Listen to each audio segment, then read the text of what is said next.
Pasadahan po natin ang mga nangyari sa ating bayan nitong kalahating taon.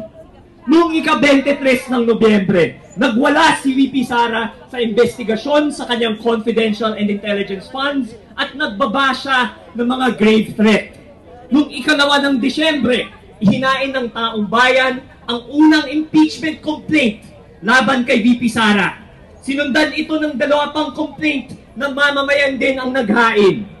Pero ano ang ginawa ng mayorya ng mababang kapulungan? Imbis na isama sa order of business within 10 working days, 2 buwan silang nagtumpik-tumpik bago nila inakyat sa Senado ang impeachment noong ika-5 ng Pebrero. Hindi nagpatalo ang mayorya ng Senado sa kanilang pananaksil sa bayan. Imbis na simulan agad-agad ang paglilitis, dinoble nila ang pagpapatumpik-tumpik ng Kamara bago nilang ibalik sa kanila ang impeachment complaint kagabi kasi bigla silang nagkaroon ng mga katanungan pagkatapos ng 4 na buwan ng pagtutulala.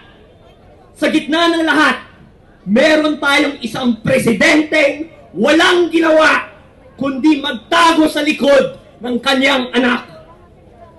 Ngunit sa panahong umiiral ang dilim, lalong umaalab ang liwanag.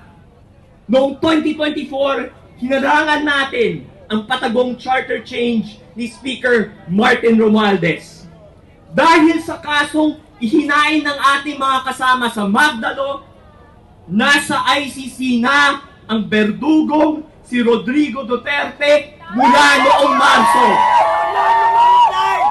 At nitong Mayo, naipanalo natin sina Bam Aquino at Kiko Pangilinan na tutulong kay Senator Risa Hontiveros sa pagsalo sa lahat ng trabahong pinababayaan ng mayorya sa Senado. Tumatak sa kasaysayan ang panalo ng akbayan sa party list election at nabigyan natin ng hustisya si Manay Laila de Lima.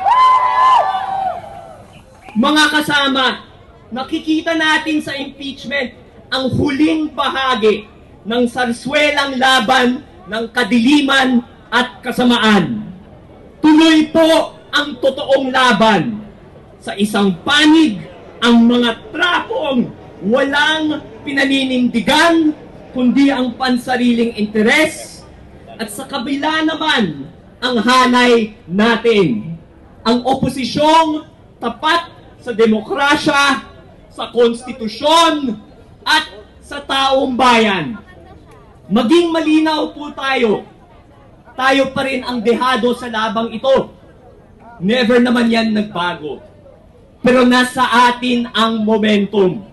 Mula 2022, nagwatak-watak ang mga trapo habang tayo naman ay lumalakas at umaarangkada. Kaya ngayon, kahit dehado, ipapanalo natin kasama ni Kong Chel Diokno at Kong Laila de Lima ang impeachment. Ipapanalo natin kasama ni Sen Risa, Sen Bam, Sen Kiko, Kong Percy at Kong Dada ang mga progresibong batas sa susunod na Kongreso.